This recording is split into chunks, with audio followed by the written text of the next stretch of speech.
Dear friends, good evening. ഞാൻ പറയുന്നത് കേൾക്കുന്നുണ്ടല്ലോ അല്ലേ? Good evening.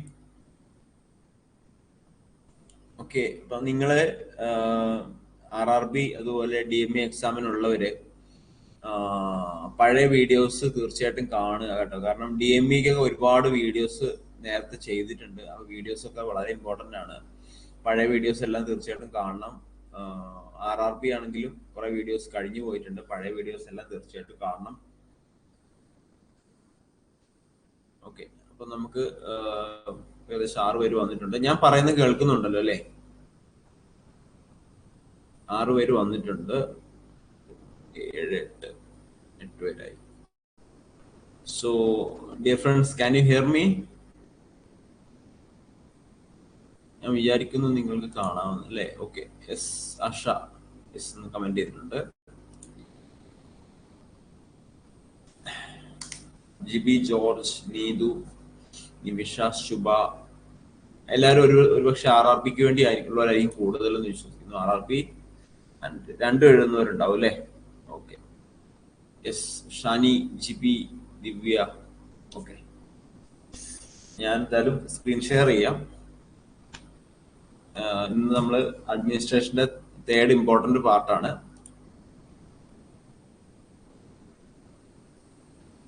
നിങ്ങൾക്ക് ഷെയർ ചെയ്യുന്നതേ, നിങ്ങൾക്ക് ഇപ്പൊ ഞാൻ ഷെയർ ചെയ്യുന്നത് കാണുന്നുണ്ടോ? ജസ്റ്റ് ഒന്ന് നോക്കുകയാണ്, എന്തോ കാണുന്നുണ്ടോ? ജസ്റ്റ്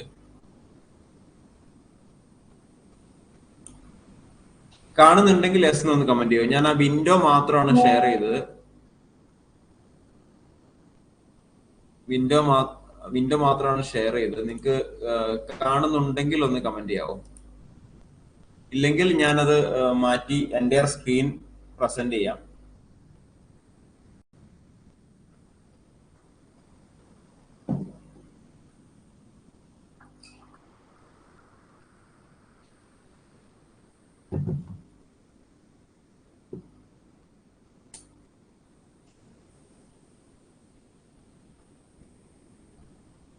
ഓക്കെ, കാണുന്നുണ്ടല്ലേ? Okay, very good, very good. Okay, so നമ്മളുടെ question, first question, types professional values includes. Professional values ഉണ്ട്, അതുപോലെ സൊസൈറ്റൽ വാല്യൂ ഉണ്ട്, അതുപോലെ പേഴ്സണൽ വാല്യൂ ഉണ്ട്. അങ്ങനെ വാല്യൂ എന്ന് പറഞ്ഞാൽ പലതരത്തിലുള്ള വാല്യൂസ് ഉണ്ട്. സോ വാല്യൂ എന്ന് പറഞ്ഞാൽ എന്താണ്? ഒരു സംതിങ് വർത്ത് അല്ലെ, എന്തെങ്കിലും വിലപിടിപ്പുള്ള items. Professional values, values means something worth. അപ്പൊ ഏതാണ്? Non discrimination in providing care, love, religion, human life, individual rights. അപ്പൊ ഇതിൽ ഏതാണ് പ്രൊഫഷണൽ വാല്യൂസ് ആയിട്ട് ഉള്ളത്? അതിനകത്ത് ഒരെണ്ണം പ്രൊഫഷണൽ വാല്യൂ ആണ്. ബാക്കി നമുക്ക് സൊസൈറ്റൽ വാല്യൂ ഉണ്ടാകാം, പേഴ്സണൽ വാല്യൂ ഉണ്ടാകാം. ഓക്കെ, ജസ്റ്റ് ഒന്ന് കമന്റ് ചെയ്തോളൂ. അറിയുമെങ്കിൽ ജസ്റ്റ് ഒന്ന് കമന്റ് ചെയ്തോളൂ, ഇല്ലെങ്കിലും കുഴപ്പമില്ല. Good evening Arsha Anand, good evening.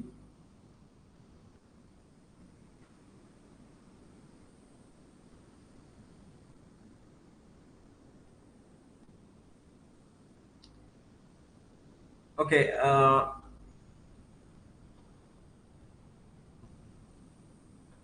നമ്മൾ 18 പേര് ഇപ്പൊ ലൈവിലുണ്ട്.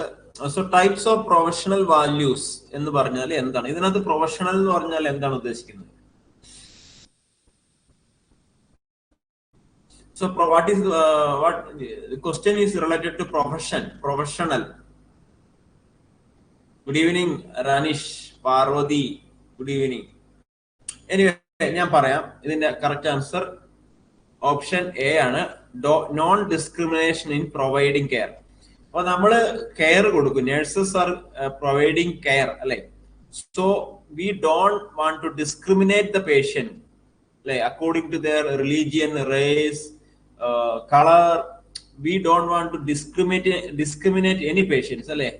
So non discrimination in providing care, that is the professional value. Profession something related to nursing അല്ലെങ്കിൽ medicine അല്ലെങ്കിൽ LLB അല്ലെങ്കിൽ lawyer. So നമുക്ക് എന്താണ് പ്രൊഫഷൻ എന്ന് ഉദ്ദേശിക്കുമ്പോൾ നമുക്ക് ലവ് പ്രൊഫഷൻ ആണ്, റിലീജിയൻ അല്ല, human life, individual rights. So non discrimination in providing care ആണ്. സോ വാല്യൂ എന്ന് പറഞ്ഞാൽ എന്താണ്? വാല്യൂ വാല്യൂ എന്ന് പറഞ്ഞാൽ can be defined as something worth, something worth. So value means something worth. It can be defined as something worth, a belief held dear by a person. So it is a dear, ഒരാൾക്ക് വളരെ വേണ്ടപ്പെട്ടത് അല്ലെ, dear by person. അത് പലതരത്തിലാകാം അല്ലെ. Value എന്ന് പറയുമ്പം അതിന് familial value ഉണ്ട്, professional value ഉണ്ട്, സൊസൈറ്റൽ വാല്യൂ ഉണ്ട്. സോ നമ്മുടെ വാല്യൂ എന്ന് പറഞ്ഞാൽ it is A dear by A person.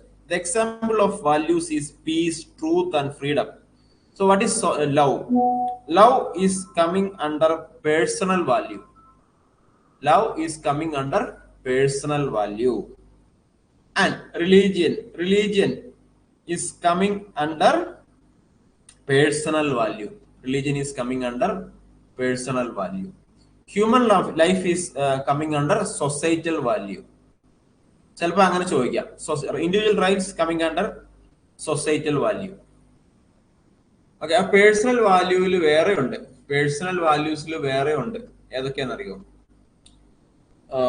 Family, self worth, honesty. Personal വാല്യൂവിൽ ഞാനിവിടെ എഴുതിയിട്ടുണ്ട്. ലവ് ഉണ്ട്, ഹോണസ്റ്റി ഉണ്ട്, fairness,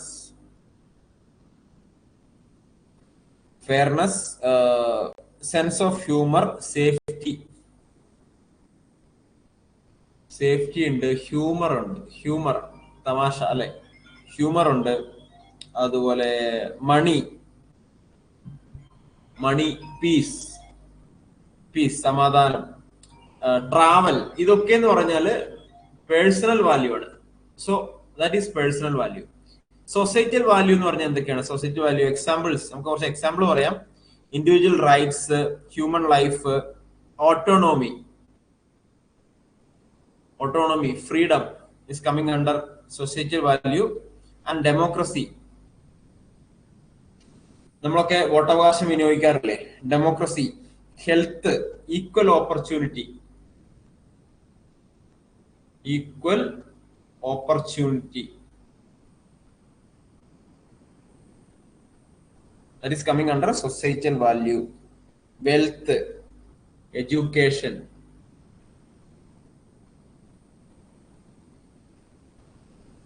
So idokke courage, idokke human life, idokke societal value ആണ്.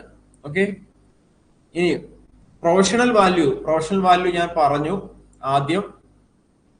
Professional value, respect to others, respect അല്ലെ towards any person, respect towards the patient, right of privacy, right of privacy, informed consent.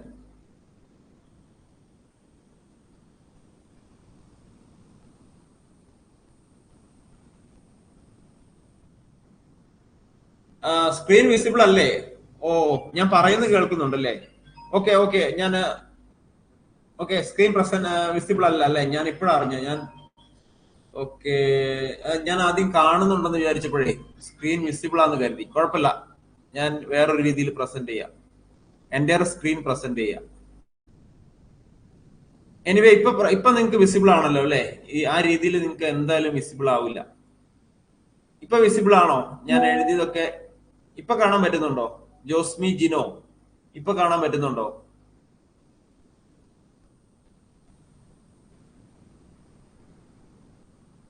Yes അല്ലേ? Okay. ഇപ്പൊ ഞാൻ ഇവിടെ പറഞ്ഞത് എന്റെ screen present ചെയ്താലേ ശരിയാവുന്നുള്ളൂ. അപ്പൊ ഞാൻ ഇവിടെ പറഞ്ഞത് ഒന്നുമില്ല, നമ്മുടെ പേഴ്സണൽ വാല്യൂ ഉണ്ട്, അതുപോലെ പ്രൊഫഷണൽ വാല്യൂ ഉണ്ട്, അതുപോലെ സൊസൈറ്റൽ വാല്യൂ ഉണ്ട്. അപ്പൊ ഈ വാല്യൂവിനെ കുറിച്ചാണ് ഞാൻ പറഞ്ഞത്. Non discrimination in providing care എന്നുള്ളത് എന്താണ്? പ്രൊഫഷണൽ വാല്യൂ ആണ്. നമ്മുടെ പ്രൊഫഷനിൽ നമ്മൾ എന്ത് ചെയ്യണം? ഡിസ്ക്രിമിനേറ്റ് ചെയ്യരുത് അല്ലെ? ഇപ്പൊ റെസ്പെക്ട് ചെയ്യണം, പ്രൈവസി വേണം, ഇൻഫോംഡ് കൺസെന്റ് വേണം. ഇതൊക്കെ പ്രൊഫഷനാണ്. ഓട്ടോണോമി, ക്ലയൻസിന് ഒരു ഓട്ടോണോമി ഓഫ് ക്ലയൻസ് അത് നമ്മൾ കൊടുക്കണം. കോമ്പിറ്റൻസ് വേണം. ഹെൽത്ത് പ്രൊമോട്ട് ചെയ്യണം. ഹെൽത്ത് പ്രൊമോഷൻ ഇപ്പൊ നിങ്ങൾക്ക് കാണുന്നുണ്ടല്ലോ അല്ലെ? Yes yes, very good, thank you. Health promote ചെയ്യണം, അതുപോലെ ഹെൽത്ത് മെയിൻറ്റെയിൻസ്, ഇങ്ങനെയുള്ള കാര്യങ്ങളൊക്കെ എന്ന് പറഞ്ഞാൽ പ്രൊഫഷണൽ വാല്യൂ ആണ്. Value is something worth. അപ്പൊ അതിനകത്ത് ചോദിക്കുന്നത് എങ്ങനെയാന്ന് വെച്ചാല് professional value, societal value, personal value, അങ്ങനെ ഏതാണെന്ന് എക്സാമ്പിൾ ചോദിക്കും. അപ്പോ പേഴ്സണൽ വാല്യൂല് വരുന്നതാണ് love, honesty, fairness, safety, humour, sense of humour, money, peace, travel. ഇതൊക്കെ വരുന്നത് പേഴ്സണൽ വാല്യൂ ആണ്. സൊസൈറ്റൽ വാല്യൂ വരുന്നതാണ് സൊസൈറ്റി, ഓട്ടോണോമി, ഡെമോക്രസി അല്ലെ, ഡെമോക്രസി വോട്ടവകാശം, ഹെൽത്ത് ഒരു സൊസൈറ്റിയിൽ മൊത്തം ബാധിക്കുന്നതല്ലേ, ഈക്വൽ ഓപ്പർച്യൂണിറ്റി സൊസൈറ്റിയായിട്ട് റിലേറ്റഡ് ആണ്, വെൽത്ത് സൊസൈറ്റിയായിട്ട് റിലേറ്റഡ്, എഡ്യൂക്കേഷൻ, കറേജ്, ഇതെല്ലാം സൊസൈറ്റിയൽ വാല്യൂ ആണ്. അപ്പൊ നിങ്ങൾ ഇങ്ങനെ നോക്കുക, value is something worth dear by A person. Okay, നമുക്കിനി ഇത്രയുള്ള സംഭവം, ഇത്രയുള്ള എക്സാമ്പിൾ ചോദിക്കാനുള്ള സാധ്യത ഉണ്ട് എക്സാമിന്, അത്രേ ഉള്ളൂ. സോ നമുക്ക് അടുത്ത ക്വസ്റ്റ്യനിലേക്ക് പോവാം. അതിന് മുന്നേ ആയിട്ട് നമുക്ക് എന്താണ് എത്തിക്സ് നോക്കാം. എത്തിക്സിന്റെ കുറച്ച് കാര്യങ്ങൾ നമുക്ക് ബേസിക് ആയിട്ട് നിങ്ങൾക്ക് അറിയുന്ന കാര്യങ്ങളാണ്. Ethics derived from the Greek word ethos. Greek word എത്തോസിൽ നിന്നാണ് എത്തിക്സ് വന്നത്. Which refers to character. Ethics means character. So it is a conscious reflection of our moral beliefs. Ethics is the conscious reflection of moral belief. Okay. Ethics is the study of good conduct. Ethics is the study of good conduct. So ethics is came from the Greek word ethos. And ethics is the study of good conduct, character and motives. Okay, അപ്പൊ അത് നമ്മൾ നോക്കി, just ഒന്ന് പറഞ്ഞതാണ്. എന്നിട്ട് നമ്മൾ ഈ values എന്താന്ന് നോക്കി, അതിന്റെ എക്സാമ്പിൾ നോക്കി. Professional value, societal value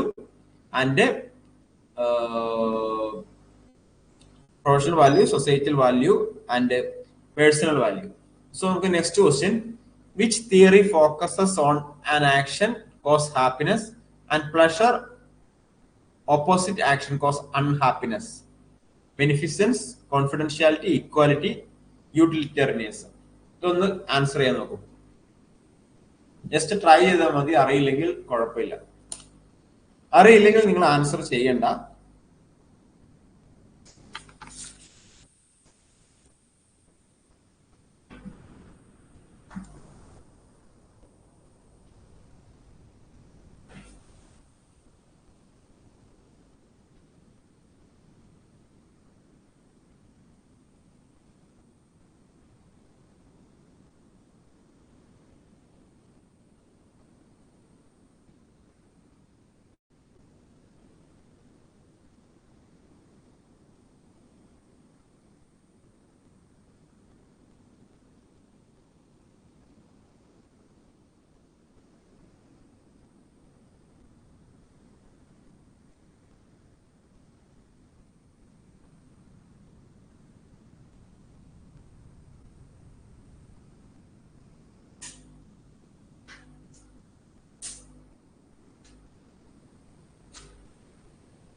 option D comment ചെയ്തു, കറക്റ്റ് ആണ്. Utilitarianism. So theory focuses on an action cause happiness and pleasure, opposite cause action cause unhappiness. So the action cause happiness and pleasure, opposite action cause unhappiness. That is theory utilitarianism. ഇപ്പൊ നിങ്ങളൊരു ice cream കഴിക്കുകയാണ്, അപ്പൊ അതിന്റെ flavour നിങ്ങൾക്ക് ഇഷ്ടമുള്ള flavour ആണ് അല്ലെ. Flavour നിങ്ങൾക്ക് ഇഷ്ടമുള്ളത്, നിങ്ങളുടെ ഫ്ലേവർ അത് ഏതാണെന്ന് നിങ്ങൾക്ക് ചൂസ് ചെയ്യാൻ നിങ്ങൾ ഇപ്പൊ ഹാപ്പി ആവും അല്ലെ. അപ്പൊ അതാണ് ആ ഒരു തിയറി എന്ന് പറഞ്ഞാൽ utilitarianism theory. It's based on the moral values of an action and action is directed by the utility or outcome. അപ്പൊ യൂട്ടിലിറ്റി അല്ലെങ്കിൽ ഔട്ട്കം ആയിട്ട് റിലേറ്റ് ചെയ്താണ് ഈ തിയറി വരുന്നത്. Okay, defined by various thinkers as pleasure or happiness versus pain or suffering. അപ്പൊ ഇത് നോക്കാം, പ്ലഷറും അല്ലെങ്കിൽ happiness versus pain or suffering. അപ്പൊ ഈ തിയറി പല ആൾക്കാരും ഇങ്ങനെ റിസർച്ചേഴ്സ് ഒക്കെ പറഞ്ഞ ഇങ്ങനെയാണ് ഇതിന്റെ ഒരു തിയറി പറഞ്ഞത്. It is A satisfaction of preference.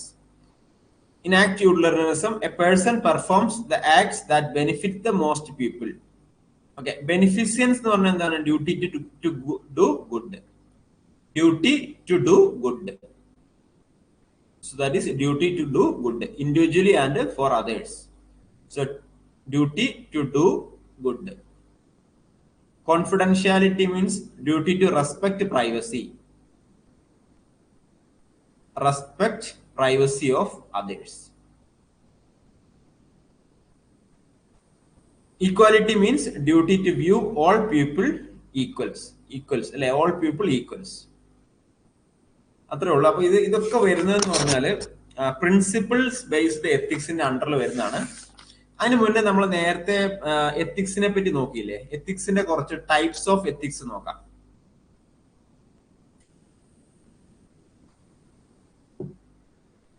So general ethics ഒരു ടൈപ്പാണ്. ജനറൽ എത്തിക്സ്, എത്തിക്സിന്റെ ടൈപ്പിൽ first one general ethics. The type of ethics, the consideration of the morality of human acts in general. Morality in general ആയിട്ട് പറയുകയാണ്. Apart from any particular field, human occupation, profession അങ്ങനെ ഉണ്ടാവില്ലേ. അപ്പൊ general ആയിട്ടുള്ള ഒരു ethics ആണ് that is moral. അതായത് നമുക്കിപ്പോ ഒരു പ്രത്യേകിച്ച് ഒരു പ്രൊഫഷൻ ആയിട്ടുള്ളതല്ല, അല്ലെങ്കിൽ ഒരു ആപ്ലിക്കേഷനുമായിട്ട് റിലേറ്റഡ് അല്ല, അല്ലെങ്കിൽ ഒരു എംപ്ലോയി ആയിട്ട് റിലേറ്റഡ് അല്ല, വർക്ക് റിലേറ്റഡ് അല്ല, ഓർഗനൈസേഷൻ റിലേറ്റഡ് അല്ല, ഇപ്പൊ നേഴ്സിംഗ് റിലേറ്റഡ് അല്ല, അങ്ങനെ ജനറൽ ആയിട്ടൊരു എത്തിക്സ് ആണ് ജനറൽ എത്തിക്സ് എന്ന് പറഞ്ഞാൽ. Then next one applied ethics. Applied ethics എന്ന് പറഞ്ഞാൽ practical application of ethics in real world situation.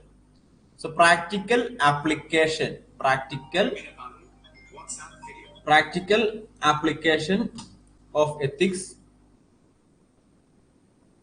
practical application of ethics in real world. Real വേൾഡിലുള്ള ആപ്ലിക്കേഷൻ എത്തിക്സ് ആണ്. സോ റിയൽ വേൾഡിൽ വരുന്നതാണ്. So practical application. അപ്പൊ നമ്മൾ എന്താ വെച്ചാൽ എങ്ങനെയാണ് ഈ എത്തിക്സ് എന്ന് പറഞ്ഞാല്, റിയൽ വേൾഡിൽ നമുക്ക് എന്താ വെച്ചിട്ടുണ്ടാവും, ഒരു വാർ വരും. ഒരു എക്സാമ്പിൾ പറയുകയാണെങ്കിൽ ഒരു വാർ വരും.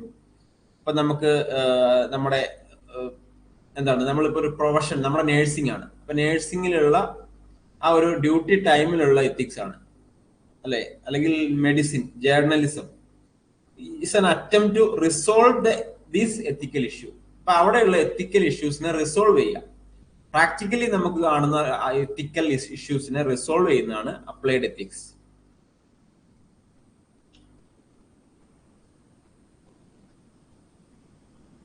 അപ്പൊ ഈ അപ്ലൈഡ് എത്തിക്സിൽ തന്നെ വരുന്നതാണ് എംപ്ലോയി എത്തിക്സ്. നമ്മൾ വർക്ക് ചെയ്യുന്ന സ്ഥലത്തുള്ള employee ethics and health care ethics and nursing ethics, ഇതൊക്കെ വരുന്നുണ്ട്. Health care ethics and nursing ethics, ഇതൊക്കെ ഇതിന്റെ അടിയിൽ വരുന്നതാണ്, അപ്ലൈഡ് എത്തിക്സിൽ വരുന്നതാണ്. സോ നമ്മള് എംപ്ലോയി എത്തിക്സ് എന്ന് പറഞ്ഞാൽ an employee plays different roles in work. Employee different roles in their work. Okay, അപ്പൊ ആ ഒരു റോൾസിൽ അവരുടേതായ എത്തിക്സ് അപ്ലൈ ചെയ്യേണ്ടി വരും. അപ്പൊ അങ്ങനെയുള്ള എത്തിക്സ് ആണ് employee ethics. Ethics at the workplace can be ensured by formulating code of ethics, code of conduct. ഇതെല്ലാം ഉണ്ടാവും. ഹെൽത്ത് കെയർ എത്തിക്സ് എന്ന് പറഞ്ഞാൽ വർക്ക് റിലേറ്റഡ് എത്തിക്സ് ആണ്. അപ്പൊ നമുക്ക് ഇപ്പോ നഴ്സിംഗ് എത്തിക്സ് നമുക്ക് അതാണ്. നമ്മൾ വർക്ക് റിലേറ്റഡ് എന്ന് പറഞ്ഞാൽ നഴ്സിംഗ് റിലേറ്റഡ് അല്ലേ, വർക്ക് റിലേറ്റഡ്. അപ്പൊ ഡ്യൂട്ടി കോൺഷ്യസ്നസ്, അപ്പൊ നമ്മൾ ഡ്യൂട്ടിയിൽ അലർട്ട് ആയിരിക്കണം അല്ലെ, ഡ്യൂട്ടിയിൽ അലർട്ട് ആയിരിക്കണം. The staff required to perform those duties which have been allotted to him or her. അപ്പൊ നമുക്ക് അലോട്ട് ചെയ്ത ഡ്യൂട്ടി നമ്മൾ ചെയ്തിരിക്കണം. അതാണ് വർക്ക് റിലേറ്റഡ് എത്തിക്സ്. അതിപ്പോ നഴ്സിംഗ് ആയിരിക്കാം, ഡോക്ടേഴ്സ് ആയിരിക്കാം, അല്ലെങ്കിൽ ലോയേഴ്സ് ആയിരിക്കാം, ഏത് വർക്കാണെങ്കിലും. ഇപ്പൊ ട്രെയിനിന്റെ loco pilot, train driver, loco pilot, അദ്ദേഹത്തിന് എത്തിക്സ് ഉണ്ട്. അദ്ദേഹത്തിന്റെ ജോലിക്ക്, അങ്ങനെ ഓരോ ജോലിക്കും അതിൻ്റെതായ എത്തിക്സ് ഉണ്ട്. So duty to perform which have been allotted to him or her എന്നുള്ളതാണ്. അതുപോലെ job dignity, job attention on quality of services. Therefore the staff is required to do their duty as per the schedule. അപ്പൊ general ethics ഉണ്ട്, applied എത്തിക്സിൽ തന്നെ വരുന്ന employee ethics, nursing ethics, work related ethics, ഇതൊക്കെ വരുന്നുണ്ട്. ഇനി organisational ethics. Organisation, അതായത് നിങ്ങൾ ഒരു കമ്പനിയിൽ വർക്ക് ചെയ്യാണ്. ഓർഗനൈസേഷൻ, ഞാൻ പറയുന്നത് കേൾക്കുന്നുണ്ടല്ലോ അല്ലെ? Okay, organisation. So we are working in a company. Ethics related to all aspect of the organisation. അപ്പൊ നമ്മൾ ആ ഓർഗനൈസേഷന് വേണ്ടി വർക്ക് ചെയ്യാണ്, ആ ഓർഗനൈസേഷന്റെ മിഷൻ, വിഷൻ എല്ലാം. അപ്പൊ commitment towards the organisation. We should have A commitment നമുക്ക് ഉണ്ടായിരിക്കണം. ഓർഗനൈസേഷൻ എത്തിക്സിൽ വരുന്നതാണ് commitment. The employee have to sacrifice the large interest of the organization. Employee has to sacrifice. But employee sacrifice ചെയ്യണം, time sacrifice ചെയ്യണം, energy sacrifice ചെയ്യണം. ആർക്ക് വേണ്ടിയാ? ഓർഗനൈസേഷന് വേണ്ടി. And conflict resolution through negotiation. തീർച്ചയായിട്ടും നമ്മളുടെ അടുത്ത് വർക്ക് ചെയ്യുമ്പോൾ അവിടെ കോൺഫ്ലിക്റ്റ് ഉണ്ടാവും. കമ്മിറ്റ്മെന്റ് ഉണ്ടാകണം, സാക്രിഫൈസ്, എനർജി സാക്രിഫൈസ് ചെയ്യണം, ടൈം സാക്രിഫൈസ് ചെയ്യണം towards the organization. And conflict നമുക്ക് നെഗോഷിയേഷൻ ചെയ്യാം. കോൺഫ്ലിക്റ്റ് ഈസ് ഇന്നെവിറ്റബിൾ, എന്തായാലും കോൺഫ്ലിക്റ്റ് ഉണ്ടാവും. പക്ഷെ in the workplace it must be resolved through negotiation. So resolve ചെയ്യണം, resolve through negotiation. Conflict should be resolve through negotiation. Accepting organization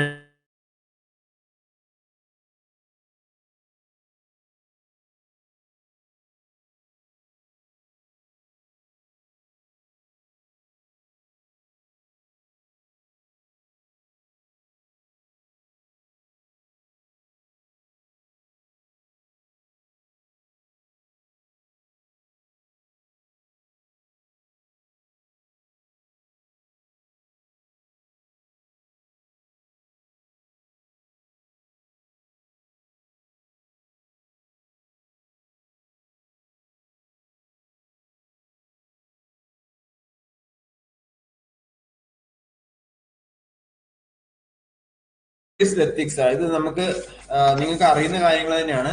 B honest and true with the patients, families and peers is an example of. Option A veracity, option B non maleficence, option C justice, option D autonomy.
ഇതെല്ലാവർക്കും അറിയുന്നതാണെന്ന് വിചാരിക്കുന്നു അല്ലേ? നോക്കാം. Option A. ഓ, very good. Option A, veracity. So veracity means telling the truth. ഇനി ഓരോന്നിനെ കുറിച്ച് നമുക്ക് ചെറുതായിട്ട് നോക്കാം. So veracity means tell the truth, be honest with the patient, families, peers. So honesty and truth ആണ് വെറാസിറ്റിയിൽ വരുന്നത് കേട്ടോ, അത് നിങ്ങൾ മറക്കരുത്.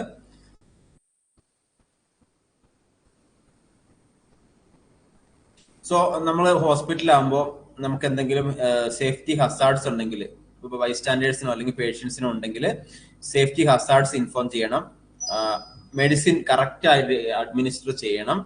അതുപോലെ അലർജിക് ഹിസ്റ്ററി ഉണ്ട് റെക്കോർഡ് ചെയ്യണം. അങ്ങനെ ഒരുപാട് കാര്യങ്ങൾ നമുക്ക് ചെക്ക് ചെയ്യാനുണ്ട്. ഇനി നമുക്ക് പ്രിൻസിപ്പിൾ ബേസ്ഡ് എത്തിക്സ് നോക്കാം. നിങ്ങൾക്ക് അറിയുന്ന കാര്യങ്ങൾ തന്നെയാണ് പ്രിൻസിപ്പിൾ ബേസ്ഡ് എത്തിക്സ്. എന്നാലും ഞാൻ ഒന്നും കൂടെ ഇവിടെ ഇമ്പോർട്ടന്റ് ആയതുകൊണ്ട് ഒരു മാർക്ക് എന്തായാലും ഈ പാർട്ടിയിൽ നിന്ന് വരും. അപ്പൊ അതുകൊണ്ട് ആ ഒരു മാർക്ക് കളയേണ്ടെന്ന് വെച്ചിട്ടാണ്. Principles based ethics. First one, autonomy.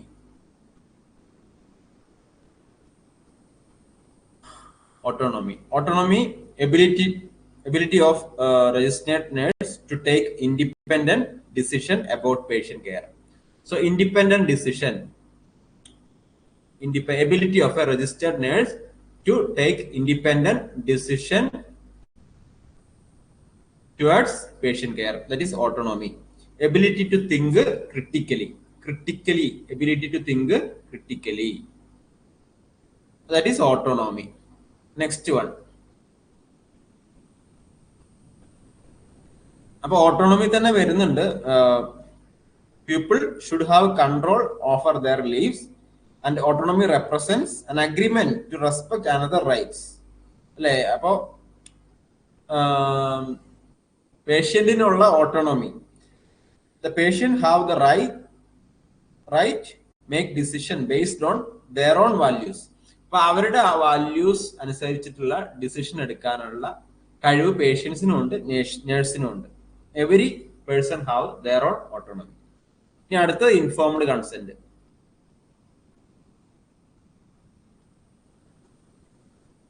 Informed consent വരുന്നതാണ്. Patient and nurse or doctor communicate about procedure and treatment. So communication about treatment or surgery or whatever it is, and get the sign from the bystander or patient. So informed consent involves telling the patient of the recommended procedure, its risk, benefit and alternatives. അറിയുന്നവരായിരിക്കും കൂടുതൽ, അറിയാത്തവർ ഒന്നുകൂടെ ശ്രദ്ധിക്കുക. അടുത്തത് justice. Justice means equality. Justice, treating all patients equally. Treating all patients equally, fairly, regardless of age. Age കൂടുതലുള്ളവർക്ക് പരിഗണന കുറയ്ക്കുക അങ്ങനെയൊന്നും പാടില്ല. Gender, male female gender വ്യത്യാസം ഇല്ലാതെ. റിലീജിയൻ, ഇന്ന മതത്തിലുള്ള, നമ്മുടെ മതത്തിലുള്ളവർക്ക് കൂടുതൽ പരിഗണന കൊടുക്കാതിരിക്കുക. റേസ്, അതുപോലെ socio economic status and health condition. ചില ഹെൽത്ത് കണ്ടീഷൻ, ഇപ്പോ ചിക്കൻ പോക്സ് ഉള്ളത് കൊണ്ട് ഞാൻ അങ്ങോട്ട് പോകില്ല, അല്ലെങ്കിൽ ചിക്കൻ പോക്സ് മാറിയവർക്ക് കൊടുക്കുക, അല്ലെങ്കിൽ എയ്ഡ്സ് ഉള്ള പേഷ്യന്റ് അടുത്തേക്ക് ഞാൻ പോകില്ല, അങ്ങനെ പറഞ്ഞ് മാറി നിൽക്കരുത്.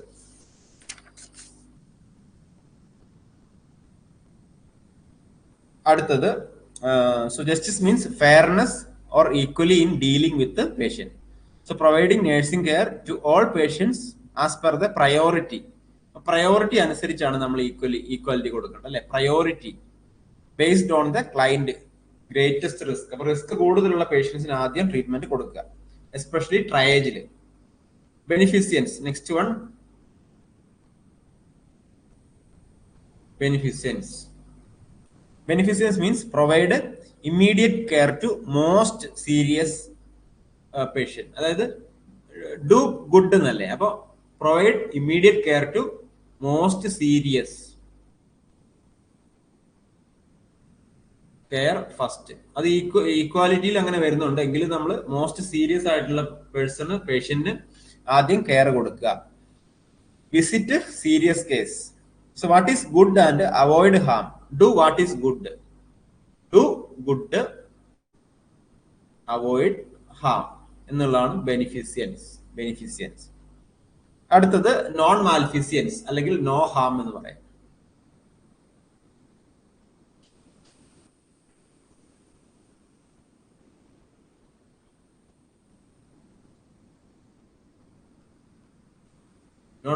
No malfeasance or do not harm. Do not harm. Avoid harm. അപ്പൊ refuse harmful medicine. Refuse doctors ആണെങ്കിലും ഹാംഫുൾ ആയിട്ടുള്ള മെഡിസിൻ പ്രിസ്ക്രൈബ് ചെയ്യാതിരിക്കുക. ഇപ്പൊ നേഴ്സിന് അറിയാം ആ ഒരു പ്രത്യേകം മെഡിസിൻ. ഇപ്പോ നമ്മളിപ്പോ ഈത്തംബ്യൂട്ടോള് പ്രഗ്നൻസിയിൽ കൊടുക്കില്ല അല്ലെ? ഈത്തംബ്യൂട്ടോള് ഞാൻ പറയുന്നത് കേൾക്കുന്നുണ്ടല്ലോ അല്ലെ? ഇടയ്ക്കൊന്ന് റെസ്പോണ്ട് ചെയ്യണേ, അല്ലെങ്കിൽ നിങ്ങൾ കേൾക്കുന്നില്ലെന്ന് കരുതിയിട്ട് ഞാൻ വിട്ടു. ഈത്തംബ്യൂട്ടോൾ നമ്മള് പ്രഗ്നൻസി ലേഡീസിന് കൊടുക്കില്ല അല്ലെ? Because there is a chance of ototoxicity in foetus. So there will be a problem, ototoxic അല്ലെ? അങ്ങനെയുള്ള മെഡിസിൻ നമ്മൾ അറിഞ്ഞുകൊണ്ട് കൊടുക്കരുത്. അങ്ങനെയുള്ള പേഷ്യന്റ് നമ്മളിപ്പോ അറിഞ്ഞുകൊണ്ട് പേഷ്യന്റിനെ തെറ്റ് കൊടുക്കരുത് എന്നാണ്.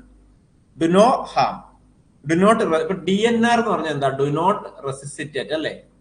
ചില പേഷ്യന്റിന് DNR എഴുതും അല്ലെ? അങ്ങനെയുള്ള പേഷ്യന്റിനെ റെസിസിറ്റേറ്റ് ചെയ്യാൻ പോകരുത്. അവര് ഓൾഡ് ഏജ് ആയിരിക്കാം. Old age, cancer, 4th stage ഒക്കെ ക്യാൻസർ ഉള്ള പേഷ്യൻസ് ആകാം. ഓൾഡ് ഏജ് അപ്പൊ ഒരു 80+ ഉള്ള പേഷ്യൻസിനൊക്കെ ഡു നോട്ട് റെസിസിറ്റേറ്റ് സാധാരണ എഴുതാറുണ്ട്. അവരെന്തിനാണ് വേദനിപ്പിക്കുന്നതെന്ന് കരുതിയിട്ടായിരിക്കാം അവർ. പക്ഷെ അത് തന്നെയാണ്. ചിലപ്പോൾ പേഷ്യന്റിന്റെ കൂടെ ഉള്ളവർ വന്ന് പറയും ഇനി ഒന്നും ചെയ്യണ്ടെന്ന് പറയും, അവര് കൊണ്ടുപോയിക്കൊള്ളാന്ന് പറയും. സോ അതുപോലെ avoid more side effects drugs. So avoid more side effects drug അല്ലെ? അടുത്തത് വരുന്നതാണ് fidelity. Fidelity means being loyal, faithful or trusted. Being loyal, faithful അല്ലെങ്കിൽ ട്രസ്റ്റഡ്. ബീയിങ് ലോയൽ, ഫെയ്ത്ത്ഫുൾ ആയിരിക്കണം അല്ലെങ്കിൽ ട്രസ്റ്റഡ് ആയിരിക്കണം. Maintain confidentiality. നമ്മൾ ചില പേഷ്യൻസ് പറയും എന്റെ കാര്യം ബൈസ്റ്റാൻഡറോട് പറയല്ലേ, ബൈസ്റ്റാൻഡർ പറയും പേഷ്യന്റിനോട് പറയരുതെന്ന് പറയും. അപ്പൊ നമ്മൾ എന്ത് ചെയ്യണം? കോൺഫിഡൻഷ്യാലിറ്റി മെയിൻറ്റെയിൻ ചെയ്യണം. അവർ job is to maintain confidentiality and keep promises. നമ്മൾ പേഷ്യന്റിനോട് പറയും ഇപ്പൊ ഞാൻ ഒരു 10 മിനിറ്റ് കഴിഞ്ഞ് വരാവേ എന്ന് പറയും, പക്ഷെ നമ്മൾ വരത്തില്ല അല്ലെ? അങ്ങനെ ഒരിക്കലും ചെയ്യരുത്. 10 മിനിറ്റ് വരാമെന്ന് പറഞ്ഞാൽ നമ്മൾ അവിടെ എത്തിയിരിക്കണം. സോ നമ്മൾ പേഷ്യൻസിനോട് പറയും. ഓക്കെ, എസ്പെഷ്യലി കുട്ടികളോടൊക്കെ ആണെങ്കിലും നമ്മൾ ആരോടാണെങ്കിലും പേഷ്യൻസിനോട് പറയുവാണ് നമ്മൾ വരാമെന്ന് പറഞ്ഞാൽ അവിടെ എത്തിയിരിക്കണം. നിങ്ങൾ ആരെങ്കിലും വർക്ക് ചെയ്യുന്നവരൊക്കെ ഉണ്ടെങ്കിൽ ഒന്ന് ശ്രദ്ധിക്കുക. പേഷ്യൻസിനോട് നിങ്ങൾ ഒരു അരമണിക്കൂർ കഴിഞ്ഞ് വരാമെന്ന്, ഞങ്ങൾ വിസിറ്റ് ചെയ്യാൻ വരാമെന്ന് പറഞ്ഞ് തീർച്ചയായിട്ടും അവിടെ എത്തണം. അല്ലെങ്കിൽ ചില പേഷ്യൻസിന് അത് ഭയങ്കര വിഷമമാകും. So keep promises and don't make false promises you can't keep. So fidelity means faithfulness, striving to keep promises. So I will be back in 30 minutes. You have to reach there after 30 minutes. That is must. So ഇത്രയാണ് നമ്മുടെ principle based എത്തിക്സിൽ ചോദിക്കുന്ന ചോദ്യങ്ങൾ. ഇനി എത്തിക്കൽ അടുത്ത question നോക്കാം. എത്തിക്കൽ rights of. ഇപ്പൊ ഞാൻ പറഞ്ഞ കാര്യങ്ങളൊക്കെ നിങ്ങൾക്ക് ഓൾറെഡി അറിയുന്ന കാര്യങ്ങളാണെന്ന് തോന്നുന്നു അല്ലേ? നിങ്ങൾക്ക് ഓൾറെഡി അറിയുന്ന കാര്യങ്ങളായിരുന്നു.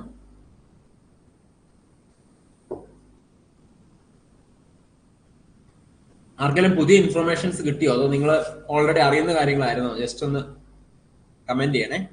Next question. Ethical rights of patients include or except right of professional dignity, right to individualized care, right to go outside hospital without doctor's order, right to complain. So ethical right, patient ethical rights. Okay, അറിയായിരുന്നല്ലേ? Okay, thank you. Anyway, it is okay. Important ആയതുകൊണ്ടാണ്. അപ്പൊ ethical rights of patients include ഈ ethical rights, പേഷ്യന്റിന്റെ rights ഉണ്ട്, അതല്ലാത്ത ഏതെന്നാണ് ചോദിക്കുന്നത്.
Option C അല്ലേ കൂടുതൽ comment ചെയ്ത്. Okay, അത് എല്ലാവർക്കും ഈസി ആയിട്ട് മനസ്സിലാവുന്നുണ്ടല്ലേ? കാരണം അങ്ങനെ ഒരിക്കലും പോകാൻ പാടില്ല. അപ്പൊ ethical rights of the patient എന്ന് പറഞ്ഞാൽ നമുക്ക് പേഴ്സണൽ ഡിഗ്നിറ്റി, നമ്മളെ പേഷ്യന്റിന്റെ പേഴ്സണൽ ഡിഗ്നിറ്റി കീപ്പ് ചെയ്യണം, റെസ്പെക്ട് ചെയ്യണം. സോ ഫസ്റ്റ് വൺ ഡിഗ്നിറ്റി, അതായത് നമ്മൾ പേഷ്യന്റിന്റെ ഡിഗ്നിറ്റി കീപ്പ് ചെയ്യണം. So call the patient by name അല്ലെ, കോൾ ദ പേഴ്സൺ അല്ലെങ്കിൽ പേഷ്യന്റ് നിന്ന് പേഷ്യന്റ് ബൈ നെയിം, അത് ഐഡന്റിറ്റി അല്ലേ, ഡിഗ്നിറ്റി. മെയിൻറ്റെയിൻ പ്രൈവസി മെയിൻറ്റെയിൻ ചെയ്യണം. അതുപോലെ മോഡസ്റ്റി, ഇപ്പൊ നമ്മളൊരു നോക്കിംഗ് ദ ഡോർ, നമ്മളിപ്പോ ഒരു റൂമിലേക്ക് കയറി ചെല്ലുകയാണെങ്കിൽ നോക്ക് ചെയ്യണം, knocking the door. And pulling curtains, അവര് നമ്മൾ അറിയണം അല്ലെ. Helping a person to have the best possible appearance, ഇപ്പൊ നമ്മള് ഒന്ന് ചിരിച്ചോണ്ടൊക്കെ ഒന്ന് റെസ്പെക്റ്റോടെ ഒക്കെയാണ് അവരുടെ റൂമിലോട്ട് കയറി ചെല്ലേണ്ടത്. സോ നമ്മുടെ ആറ്റിറ്റ്യൂഡ് ടുവേർഡ്സ് ദ പേഷ്യന്റ് എന്തായിരിക്കണം? Listening to the thoughts and concern of the patient. Listening, അവരുടെ കൺസേൺ നമ്മൾ നന്നായിട്ട് ലിസൺ ചെയ്യണം. അതുപോലെ ന്യൂ സിറ്റുവേഷൻസിനെ എക്സ്പ്ലെയിൻ ചെയ്യണം, എന്തായിരിക്കും വരാൻ പോകുന്നത് എന്നുള്ള കാര്യം. എക്സ്പ്ലെയിൻ ന്യൂ സിറ്റുവേഷൻ, അതായത് ഇപ്പൊ നമ്മളിപ്പോ ഒരു തിയേറ്ററിലേക്ക് പോകുന്ന ഒരു പേഷ്യന്റ് ആണ്, അപ്പൊ അവരോട് എക്സ്പ്ലെയിൻ ചെയ്ത് കൊടുക്കണം. തിയേറ്ററിൽ പോയി കഴിഞ്ഞാൽ നിങ്ങളൊന്നും അറിയത്തില്ല, അനസ്തേഷ്യ കൊടുക്കും, നിങ്ങൾ ഉറങ്ങുമായിരിക്കും, അപ്പോഴായിരിക്കും സർജറി ചെയ്യുന്നത്, അപ്പൊ നിങ്ങളൊന്നും അറിയില്ല, വേദന ഒന്നും എടുക്കുകയില്ല, അങ്ങനെയൊക്കെ പറഞ്ഞു കൊടുക്കണം. ഒരു എക്സാമ്പിൾ ആണ്. And right to individualise the care, right to individualise, every person is a separate individual. അങ്ങനെ ഇപ്പൊ ഒരാള് പേടിയുള്ള ആളായിരിക്കാം, മറ്റൊരാൾക്ക് ടെൻഷൻ കുറവായിരിക്കും. അപ്പൊ എവരി പേഴ്സൺ, ഓരോ ഇൻഡിവിജ്വൽ ആയിട്ട് നമ്മൾ ഓരോ ആൾക്കാരെയും കണ്ട് അതുപോലെ നമ്മൾ പെരുമാറും. ജനറൽ ആയിട്ടുള്ള കാര്യങ്ങളാണ്. Allow the patient to perform self care, നമുക്ക് നടക്കാൻ പോകുന്ന ഹെൽപ്പ് ചെയ്യാം, സെൽഫ് കെയറിന് ഹെൽപ്പ് ചെയ്യാം. ടേക്ക് കെയർ, ഇൻട്രസ്റ്റ്, പേഷ്യന്റ് ഇൻട്രസ്റ്റിന് വേണ്ടി നമ്മൾ ആ ഒരു രീതിയിൽ എടുക്കാം. ഓക്കെ, അപ്പൊ നമുക്കിത് എന്താണ് ഈ ഡയലമ എന്നൊന്ന് ജസ്റ്റ് പറയാമോ? ഡയലമ എന്ന് പറഞ്ഞാൽ അറിയോ? അതിനെപ്പറ്റി ക്വസ്റ്റ്യൻ കണ്ടിട്ടുണ്ട്. What is ethical dilemma?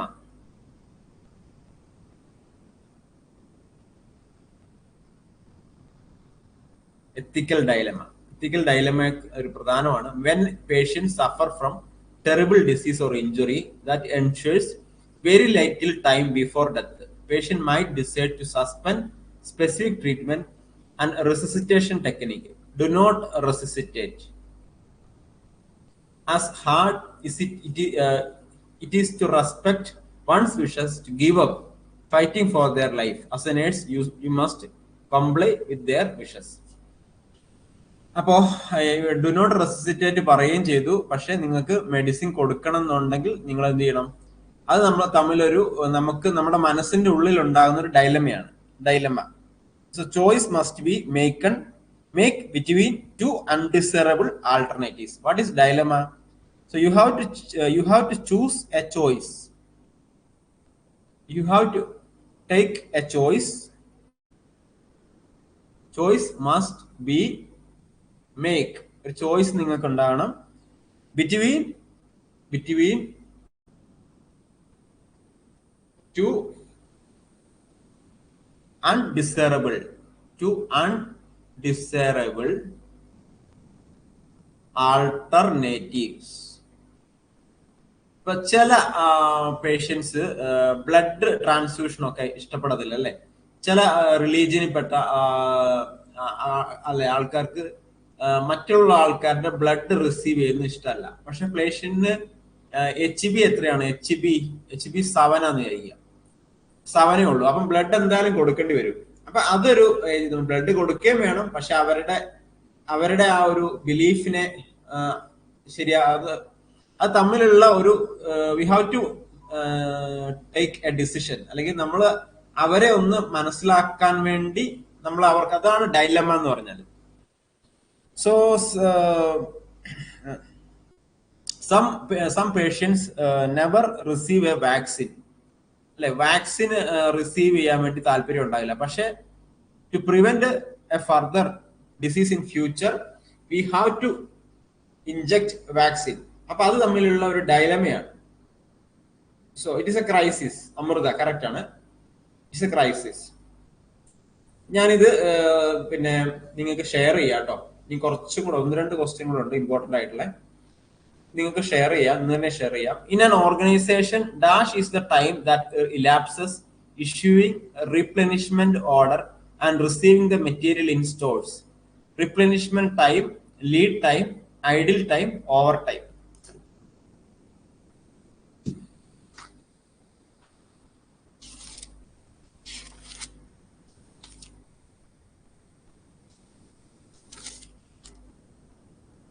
ഒരു ഓർഗനൈസേഷനിൽ ജസ്റ്റ് ഒന്ന് വായിച്ച് നിങ്ങൾ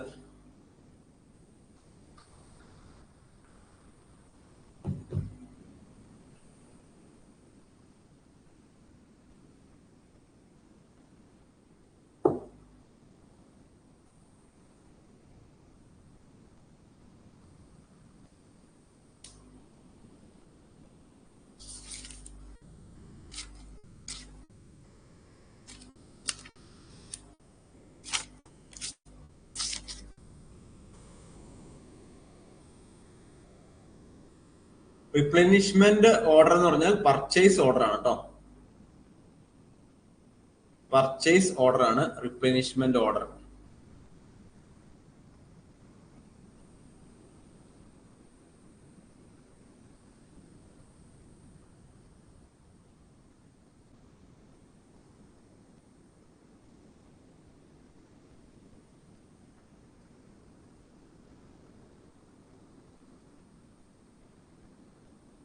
ഓപ്ഷൻ എയും ഓപ്ഷൻ ബിയും കമന്റ് ചെയ്തിട്ടുണ്ട്, കുഴപ്പമില്ല, നമുക്ക് പഠിക്കാതെ. ലീഡ് ടൈം ആണ്, ഓപ്ഷൻ ബി ആണ് കറക്റ്റ് ആൻസർ.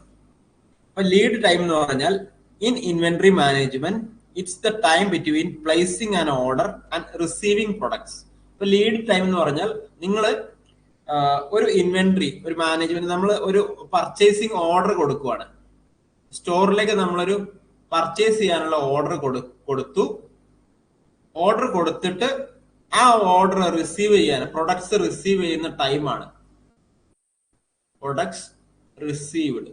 ഇത് തമ്മിലിടയിലുള്ള ടൈമാണ്, ഈ ടൈമാണ് ഏത് ലീഡ് ടൈം എന്നുള്ളത്. So it's A time between placing an order and receiving products. So അതിന്റെ അവിടെ ഞാൻ എഴുതാം lead time. What is lead time in inventory management? In inventory management, it is a time between placing an order, placing an order.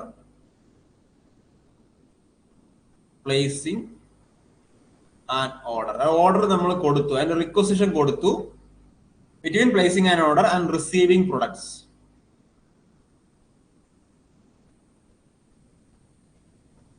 ഇവിടെ placing order ആണ്. Placing an order and receiving order. അപ്പൊ ഇത് തമ്മിൽ ഇതിനിടയിലുള്ള ഈ time, ഈ ഒരു ടൈമാണ് ഏത് ലീഡ് ടൈം. ലീഡ് ടൈം മറക്കരുത്. ഇനി over time. What is over time?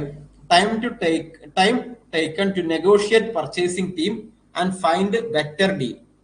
അപ്പൊ ഈ പർച്ചേസ് ചെയ്യുന്ന ആൾക്കാർ ഈ ഓരോ സാധനത്തിന്റെ വിലയായിട്ട് നെഗോഷിയേറ്റ് ചെയ്യും. ഒരു ബെറ്റർ ഡീൽ ഉറപ്പിക്കാൻ വേണ്ടി നെഗോഷിയേറ്റ് ചെയ്യും. ഇപ്പൊ ഒരു സിറിഞ്ച് പമ്പ് നമുക്ക് പർച്ചേസ് ചെയ്യണമെന്നുണ്ടെങ്കിൽ അത് ബെറ്റർ ഡീൽ കിട്ടാൻ വേണ്ടി നെഗോഷിയേറ്റ് ചെയ്യും. അതാണ് over time. Over time means time taken to negotiate. Time taken to negotiate purchasing team. Purchasing team and find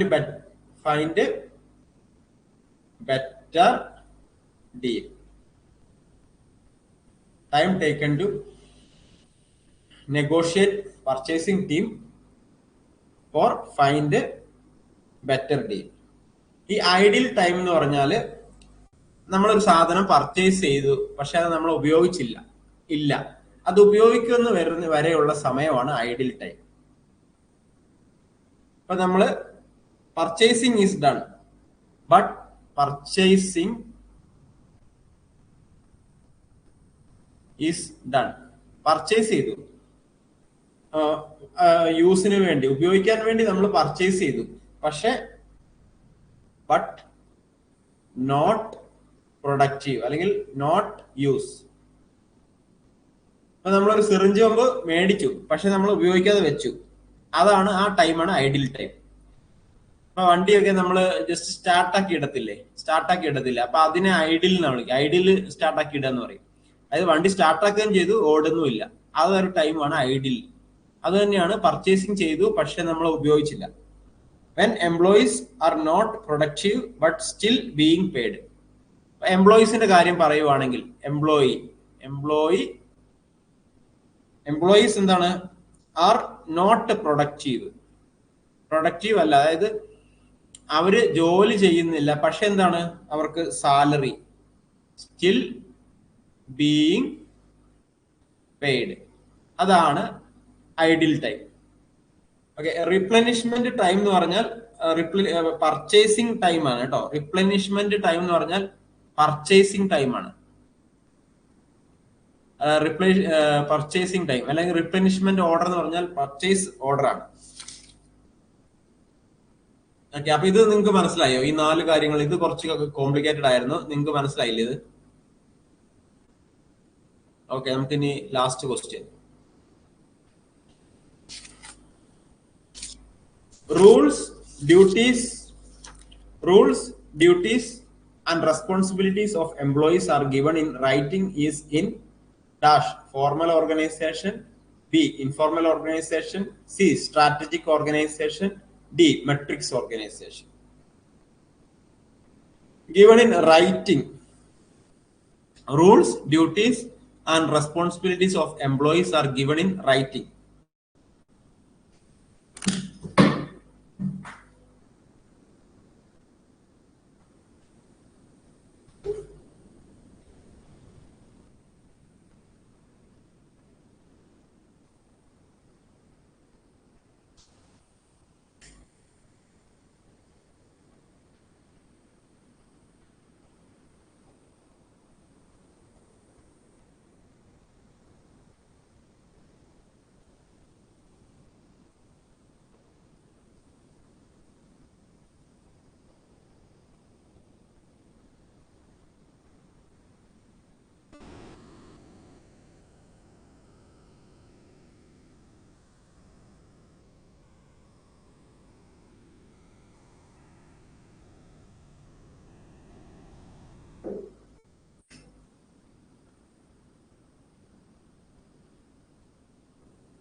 okay.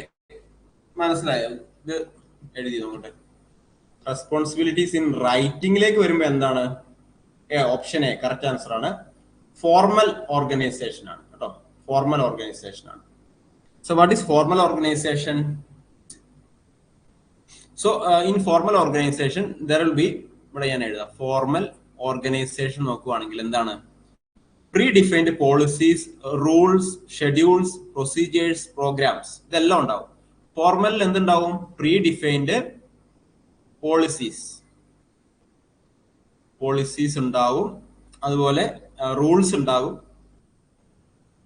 Schedules ഉണ്ടാവും, എല്ലാം റിട്ടേൺ ഫോമിലായിരിക്കും. ഷെഡ്യൂൾ ഉണ്ടാവും, പ്രോഗ്രാംസ് എല്ലാം ഫോർമൽ ആയിരിക്കും. So group of people structured to achieve specific goals. So structured group of people structured to active for specific goals. Specific ഗോൾസിന് വേണ്ടി അവരെന്തായിരിക്കും? Structured group of people ആയിരിക്കും. They are working together to achieve a specific goals. Example പറയുവാണെങ്കിൽ schools formal organisation ആണ്. അതുപോലെ business, അതുപോലെ church, temple, അതുപോലെ hospitals, WHO world health organization, ഇതൊക്കെ എന്ന് പറഞ്ഞാൽ ഫോർമൽ ആണ്. Informal, what is informal? Informal എന്ന് പറഞ്ഞാൽ ഇപ്പൊ നമ്മൾ ഡൽഹിയിൽ പോയിട്ട്, ഡൽഹിയിൽ ഒരു സ്ഥലം, ഒരു എക്സാമ്പിൾ ആണ്, അവിടെ പോയിട്ട് ഒരു മലയാളികളെല്ലാം കൂടെ കണ്ടു. മലയാളികൾ ഒരു ഗ്രൂപ്പ് ഉണ്ടാക്കി. അത് ഇൻഫോർമൽ ഓർഗനൈസേഷൻ ആണ്. അവരുടെ, അല്ലെങ്കിൽ ബോംബെയിൽ മലയാളി ഓർഗനൈസേഷൻ ഉണ്ട് അല്ലെ? അങ്ങനെ ഓരോ സ്ഥലത്തും ഉണ്ട്. ഇപ്പോ ദുബായിലുണ്ട് മലയാളി ഓർഗനൈസേഷൻ ഉണ്ട്, അമേരിക്കയിലുണ്ട് മലയാളി ഓർഗനൈസേഷൻ ഉണ്ട്. അപ്പൊ ഇവരെല്ലാം കൂടെ കൂടി ഒരു ഓർഗനൈസേഷൻ ഉണ്ടാക്കി. അത് ഇൻഫോർമൽ ആണ്. So it's an organisation which is not established by any formal authority. So organization which is not established by any formal authority but arise from the personal and social relation of the people. So social relation അപ്പൊ ഇവരെല്ലാം ചിലപ്പോ വാക്കിങ്ങിന് വരുന്നത് ഒരു സ്ഥലത്തായിരിക്കും. രാവിലെ morning വാക്കിങ്ങിന് വരുന്ന ഒരു സ്ഥലത്തായിരിക്കും, അല്ലെങ്കിൽ പ്രയറിന് വരുന്ന ഒരു സ്ഥലത്തായിരിക്കും. അങ്ങനെ അവർ ഒരു സോഷ്യൽ റിലേഷൻ ഉണ്ടാക്കി. That is informal. Relationship of people based on personal attitude, emotion. അപ്പൊ അവരുടെ ലൈക്സ് അവർ ജിമ്മിൽ പോയപ്പോഴാണ് പരിചയപ്പെട്ടത് അല്ലെ? അപ്പൊ അതൊക്കെ ഇൻഫോർമൽ ആണ്. So language forming a group association, voluntary association ആണ്. അപ്പൊ അതാണ് ഈ ഇൻഫോർമൽ. ഇനി വാട്ട് ഈസ് മെട്രിക്സ് അസോസിയേഷൻ അല്ലെങ്കിൽ matrix organisation? It is a company structure where team reports to multiple leader. അപ്പൊ ടീം ഉണ്ട്, ഒരു team reports to a multiple leader. So IT member, IT കമ്പനിയിലൊക്കെ എന്ന് പറഞ്ഞാൽ മട്രിക്സ് ഓർഗനൈസേഷൻ ആണ്. So IT member reports to IT head report ചെയ്യുന്നു. അതുപോലെ IT head reports to president. അങ്ങനെ റിപ്പോർട്ട് ചെയ്യുന്നതാണ് matrix organisation. So that is matrix organization. അതായത് company structure where team reports to multiple leaders. That is matrix organization. So strategic, last one, strategic organization. Developing and implementing plans to help organization achieve. So organizationലുള്ള ഒരു പ്രത്യേക കമ്പനിയിലുള്ള ഓർഗനൈസേഷനുള്ള specific സ്ട്രാറ്റജിയാണ് strategic organisation. So അതാണ് strategic. അപ്പോ ഇത്രയേ ഉള്ളൂ ഇന്നത്തെ video. ഞാൻ ഇതിപ്പോ തന്നെ ഷെയർ ചെയ്യാം.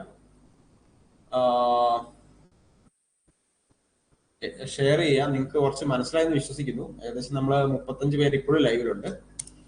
എനിവേ, നിങ്ങൾക്ക് ഇന്നത്തെ കുറച്ച് ഇൻഫർമേഷൻ നിങ്ങൾക്ക് സ്യൂട്ടബിൾ ആയിട്ട് ഉള്ളത് ഞാൻ ഷെയർ ചെയ്തെന്ന് വിശ്വസിക്കുന്നു. തീർച്ചയായിട്ടും പഴയ വീഡിയോസ് എല്ലാം കാണുക. DME ലോങ് ടൈം ബാച്ചിലുള്ളവരൊക്കെ മാക്സിമം ക്ലാസ്സുകൾ തരാൻ ശ്രമിക്കുന്നുണ്ട്. അപ്പോൾ മാക്സിമം നിങ്ങൾ പഴയ വീഡിയോസ് ഒക്കെ കാണുക. തീർച്ചയായിട്ടും നിങ്ങൾക്ക് എല്ലാവർക്കും ഗവൺമെന്റ് ജോലി കിട്ടാൻ വേണ്ടി ആശംസിക്കുന്നു, പ്രാർത്ഥിക്കുന്നു. എല്ലാവരും നന്നായിട്ട് തന്നെ ഹെൽത്തി ആയിട്ടിരിക്കട്ടെ, ഹാപ്പി ആയിട്ടിരിക്കട്ടെ. എല്ലാവരും നന്നായിട്ട്. ഈ സ്ട്രാറ്റജിക് ഓർഗനൈസേഷൻ എന്ന് പറഞ്ഞാൽ ഒന്നുമില്ല, നമുക്കൊരു സ്പെസിഫിക് സ്ട്രാറ്റജി ഉണ്ട്. അതായത് ഒരു ഓർഗനൈസേഷനെ ഒരു ഇംപ്ലിമെന്റ് ചെയ്യാനുള്ള ഒരു സ്ട്രാറ്റജി, അതായത് ഒരു ഗോൾസ് ആൻഡ് ഒബ്ജക്റ്റീവ്സ്. അവർക്ക് ഒരു ഓർഗനൈസേഷൻ ഒരു ഗോൾസ് ഉണ്ട്, ഒരു ഒബ്ജക്റ്റീവ് ഉണ്ട്. അത് സംതിങ് ലൈക്ക് ഫോർമൽ ഓർഗനൈസേഷൻ പോലെ തന്നെയാണെന്ന് വിചാരിക്കുക. സ്ട്രാറ്റജി ഒരു it's like a formal organisation. അവരൊരു സ്പെസിഫിക് ഗോൾസിന് വേണ്ടി അവർ ഒരു ആ ഒരു ഓർഗനൈസേഷൻ വർക്ക് ചെയ്യുന്നു.